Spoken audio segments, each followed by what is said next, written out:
DD కట్టాలని తెలియదా? రైతులు ఇంత ఇబ్బంది పడతారు. ఇంత ఈ వాన పైనుంచి వాన పడతాంది. కేసీఆర్ 10 సంవత్సరాలు కేసీఆర్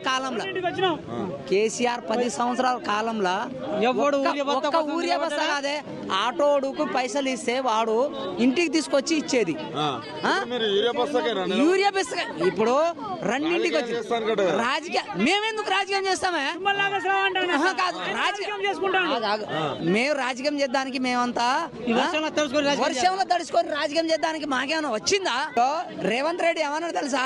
పాత కాలం వస్తుందిరా, మార్పు కోరుతారు, మార్పు మీకు చూపిస్తానన్నాడు. అదే మార్పు ఏందో ఇవాళ గట్టిగా చూపించిండు.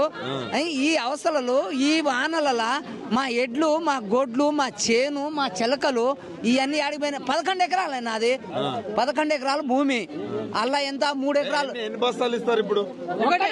ఒక్కటే బస్తా ఈ ఆడికి 3 రోజులు నేను తిరగబట్టి 11 ఎకరాలకు 3 రోజులు ఒక్క బస్తా ఇద్దానికి ఇంతమంది పోలీసు వాళ్ళు మేము